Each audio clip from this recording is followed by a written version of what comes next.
It's time to sort out some midterm mumbo jumbo on this episode of Pushback.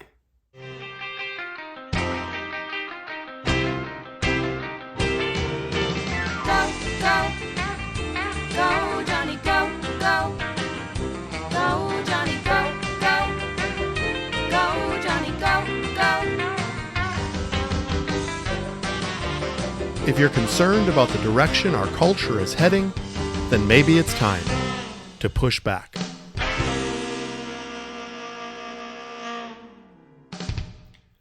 Hello, my dear listeners, and welcome to another episode of Pushback. I'm Dr. Jonny, and I just want to start out with a few housekeeping type things. I do have a new studio of sorts. If you're watching me on YouTube, you'll notice a new, little bit warmer of a background. So we're able to do some shuffling with the space that we have here at the GoFam office, and this is much more comfortable and nice. And the best thing that we did is I actually have sort of a dual microphone setup now. So I have vision going into season 4 of doing more some interviews and having some guests with me as well. So something to look forward to there. And now we are completely set up to do that. And so I thought my last setup looked a little sterile and bland and kind of looked like I was in a warehouse. So this looks warmer and a little bit more inviting. So hopefully it is more visually pleasing for you. I always have to chuckle when I do podcasts because it is very much just in the middle of my life. And so today I had a filling, refilled. Is that the way to say it? I had a filling in one of my teeth, my only cavity I ever had, and I think I was just a kid. So the filling is almost as old as I am. And of course it was made out of silver. So my body just went down in value as they took out that old filling. I have decreased in value monetarily since we've talked last because they replaced my filling. And so the right side of my cheek is still just a little bit numb, but I think my voice sounds okay. Hopefully I won't trip over the words that I'm saying for you. But, as the story goes, the show must go on. And so a little dental work certainly isn't going to stop me. And I'm recording this on Wednesday, November 9th, the day after Election Day. And there has been some midterm news. And I do follow this politically very closely, the polling and all the things that happen. And unfortunately, we don't really have a result yet. And that's kind of been more of the rule than the exception with some of these elections, is we don't always get the results. The country is so divided, it seems, down the line, that we don't always get a clear answer always. This podcast is entitled Midterm Mumbo Jumbo. Now, the term mumbo jumbo, the definition is complicated activity or language usually intended to obscure and confuse, unnecessarily involved and incomprehensible language or gibberish. Now, my goal of this podcast isn't for my podcast to be mumbo jumbo, but to try to decipher some of the midterm mumbo jumbo that has taken place leading up to this election cycle. Now, the goal of this podcast isn't just to recite talking points that you would hear on Fox News or CNN or any of these talking heads that you see on the TV. My goal is to approach this from a cultural standpoint and some of the things that we are seeing and monitoring from a kingdom standpoint in these political cycles. And so it's my pleasure to at least give you my perspective. Now, we don't have an answer as far as politically what is going to happen, but there are some things that really jumped out at me, some things that I think have been somewhat sobering, and some things that have been encouraging. And so I want to give my perspective. Now, there was this talk of a red wave, and that usually implies a term. The Republicans are considered red, the Democrats considered blue, and a red wave would imply a dramatic change in the political environment, usually sort of either a mandate or a reprimand to the sitting president and his administration. And of course, with high inflation and the economy and increased in crime and porous borders, there was an expectation, or at least a hope from the Republican side of the aisle, that there would be a red wave. That did not necessarily materialize, and they're calling it more of a red ripple. I love some of these political terms. More of a red ripple than a red wave. And so things aren't called yet. I think it's interesting on a side note. Now, I've said this before in regards to COVID and the previous elections, that I'm not a conspiracy theorist of sort. However, if you've listened to my previous podcast, there have been some things that just raise my eyebrows when it comes to election integrity. And I have to say, here we go again. Because it seems like things have completely shut down as far as election counting and vote counting in Arizona and Nevada, two of the most critical, pivotal states in regards to the balance of power in Washington. Now, I understand that things happen, and there's been apparently a printer problem in one of the biggest counties in Arizona, which has delayed the counting of ballots.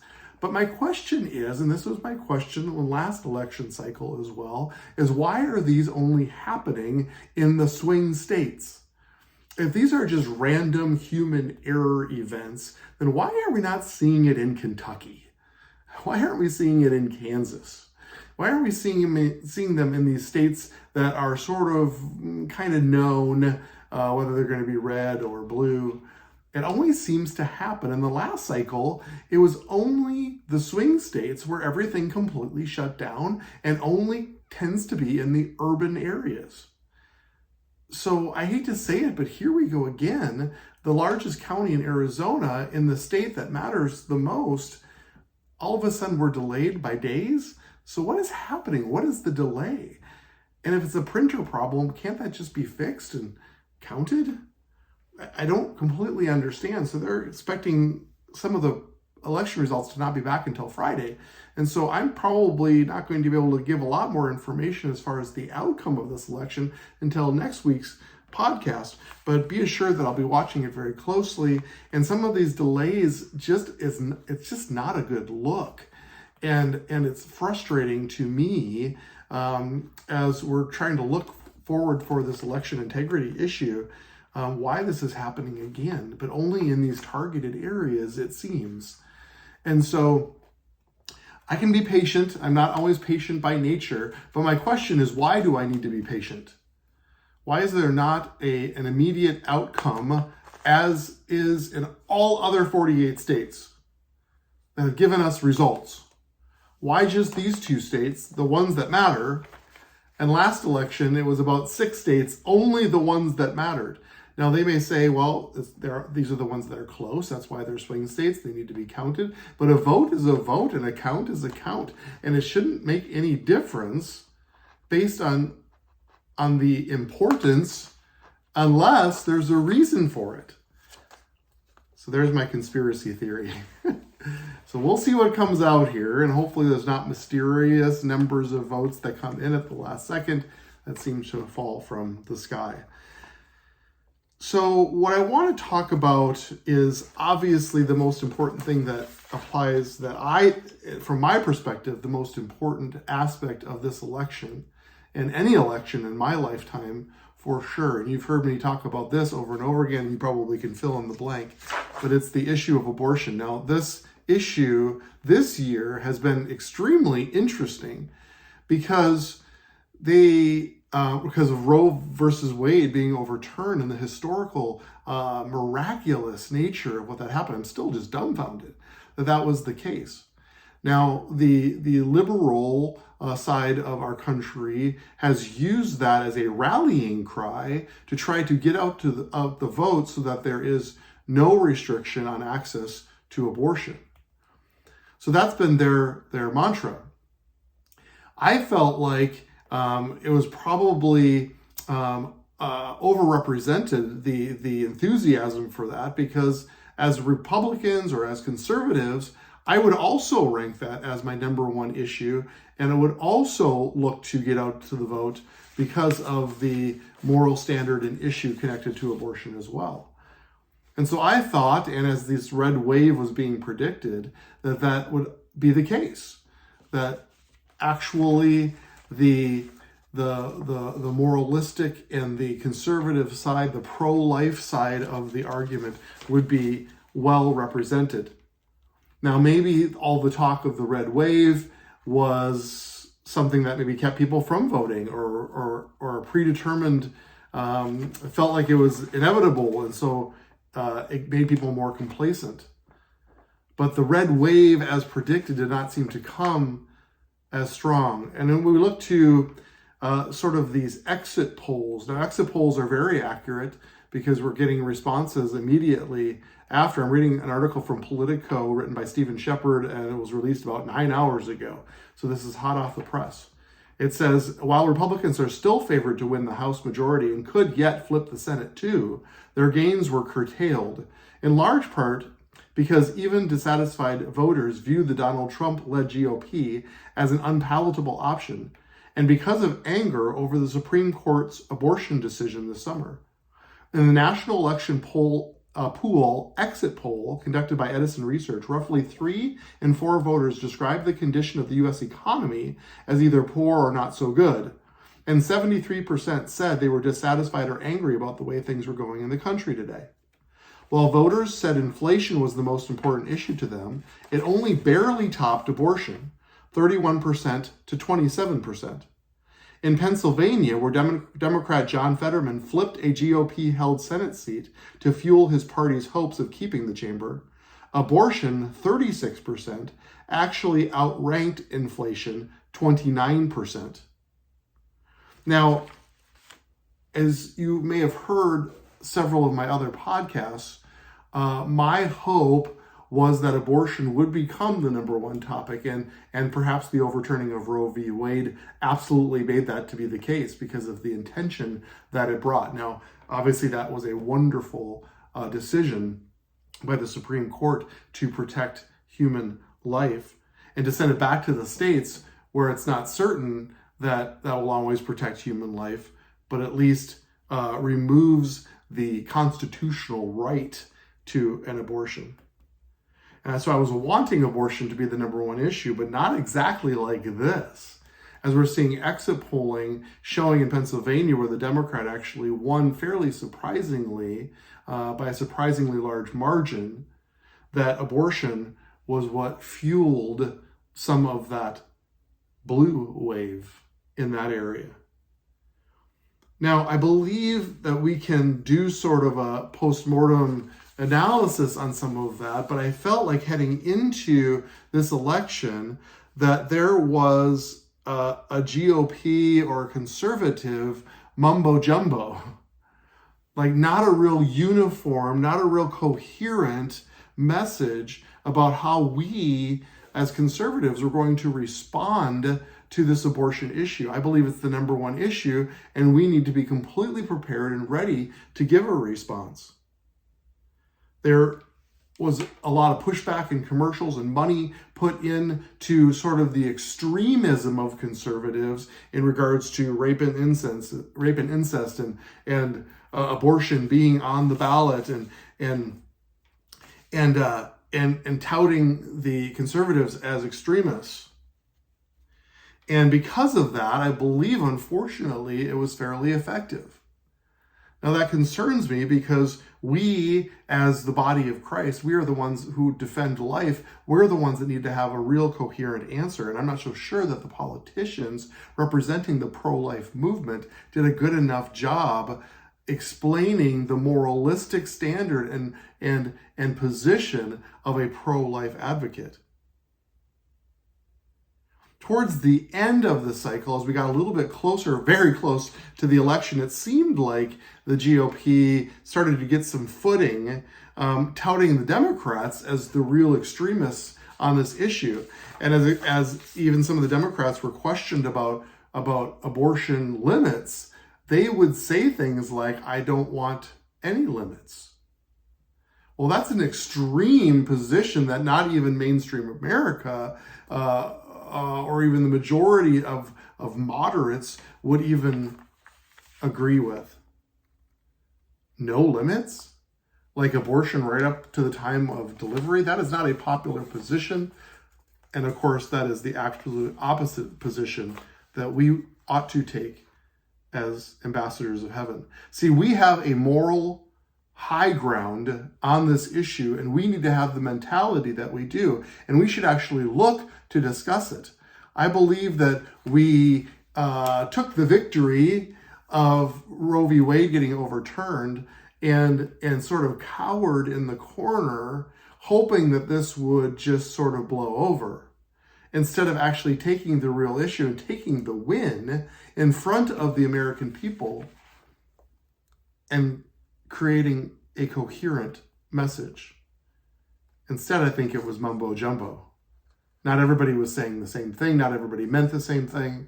Everybody took a little bit of a different position. I talked even about our governor candidate, Scott Jensen, all of a sudden saying, let's focus on the real things that matter. Now, wait a minute. That was offensive to those of us who believe that abortion is the main thing that matters. So we can't shy away from it or hope that it isn't talked about. But we actually see it as a real issue to run on. And I believe with the right language and the right prepping and the right vetting, that we can actually bring a message of the moralistic high ground to our country and actually defend it from a position of power and a position of coherence so that people receive the message. So remember, we have very simple messaging that I would like to submit to you. One, when does life begin? That is the ultimate question. It's the only question. Because if it's a human life protected as a citizen of our country, then that actually trumps human liberty. Liberty is very important. Liberty is a very big thing, but it doesn't trump somebody's life. Your personal liberty doesn't allow you to take a life. And so when they answer, or if they do have an answer, which many of them don't, when does life begin? Then the next question is, what gives you the authority to make that decision for other people? They're going to realize that they have no authority. They're just shooting in the dark. Heartbeat, consciousness, viability. These are all different answers that people give. We actually have history on our side, because people with power have decided in the past that others are less than human and therefore can be terminated. Those are ugly parts of history, and history have shown that people that have connected themselves to those positions have been on the wrong side of history. We can appeal to the American people that how will history look at us? How will the future look at us? How will our children look at us? How will we be judged? And we have to have the position that we are responsible to change the hearts of the people. Changing the hearts of the people. It's a quote from William Wilberforce. I have a whole series called May the Force Be With You, about examining William Wilberforce's life and his ability to end the slave trafficking and slave trade in England. And he did it almost single-handedly with a group and a team. And he did it politically, and he did it in his lifetime. Now, make no mistake about it, the issue of slavery at the time of Wilberforce directly affected people's livelihoods. It was inconvenient. It would have an economic effect. It affected personal property, and it absolutely affected personal privacy. All of these things were at stake with slavery. Does that list sound familiar in the conversation that we've been having in regards to abortion? But he was able to sway human hearts with a moral argument. His goal was to change the hearts of the people. My friends, politicians, it is not their role and it is not their purpose to legislate behavior. They respond to the people. And when the hearts are changed, when people's hearts are changed, the representatives, the political representatives also will need to change accordingly. That's why we saw Mumbo Jumbo, because the Republicans felt like maybe this was an unpopular position to be in this place of trying to defend life. And instead they began to backpedal and to stutter and not exactly know their position. And that is not the messaging that is needed in this time. We are in a unique opportunity and a unique time in history, because Roe v. Wade was just turned, which nobody could ever have seen that coming. But it happened. And our country is being shifted onto a moral background, a moral backbone. There was a shift that took place. And what an opportunity for us to work on our messaging, to go on the offensive. I don't say that in an arrogant way. I don't say that in a mean way. I don't say that trying to hurt people. But we need to take this position and we need to run with it, because it is our legacy. How will history look at us? How will the future generations look at us? So what can we learn from this midterm mumbo jumbo? We can do better. We can go on the offensive. We can actually help pro-life politicians with their messaging. How do we do that? Podcasts like this, talking to our children, going out into the public forum, having conversations, real conversations with people, finding articles you believe with and giving it to other people, an exchange of information and ideas, because we can't just sit and say, well, the moral standard, the tide, the current of the moral standard is shifting to such a degree that we're just helpless. Just come back, Jesus. That can't be our position, because we are actually placed here to actually do the work, to actually change the hearts of the people. I believe that's part of the reason I'm here on this earth, and I believe this topic is the one that I want to be remembered by. I want my family to be remembered by, that we actually stood up so that when history looks at us, we can be the William Wilberforces of this world that was brave enough to actually bring discourse to the human mind and to the human condition and to society and to our culture, and says that this is the moral right thing to do. When we take a stance that life begins at conception, we can never be wrong. Let me say that again. When we take a stance that life begins at conception, we as a society and a culture can never be wrong. We can never be judged by the future generations.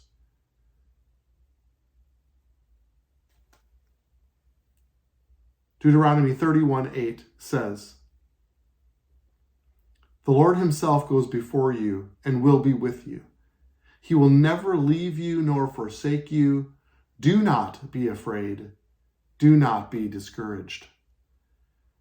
We can leave this midterm and say, well, maybe it wasn't as great as what we would have hoped for. Wasn't as big of a turnaround or a bigger change as we may have been wanting. But this is a command from the Bible. Do not be afraid and do not be discouraged. The opposite of being discouraged is being filled with courage. And that's what we need. And hopefully the exit polling from this midterm is an eye-opening impetus, a propulsion to move us forward on this topic and not lose heart. It's quite possible that the Republicans are going to take the House, possibly the Senate. And if we take those two things, plus the overturning of Roe v. Wade, we'll take that any day of the week. So there is optimism here. There is hope. There is life. I think it will slow down the liberal woke agenda and the overspending and the recklessness that has been going on in Washington. I believe that will be the case. So we have a lot to be encouraged about. But I said this 100 times already on these podcasts. The overturning of Roe v. Wade was the beginning and not the end. It's the beginning, and we cannot lose momentum, hope, or courage. Thank you for listening to me again. I'd love to hear your feedback on the midterm elections, on my perspective today. Go to pushbackculture.org, pushbackculture.org, and leave your comment, concern, or question. Any future topics. I'm going to get back to powerful parenting. I have a top 10 list that I'm working through. I believe these are so important. I'm working through it with my family as well. And I hope that you do too. So thanks for listening to me again this week. Now let's go together to set and shape the culture.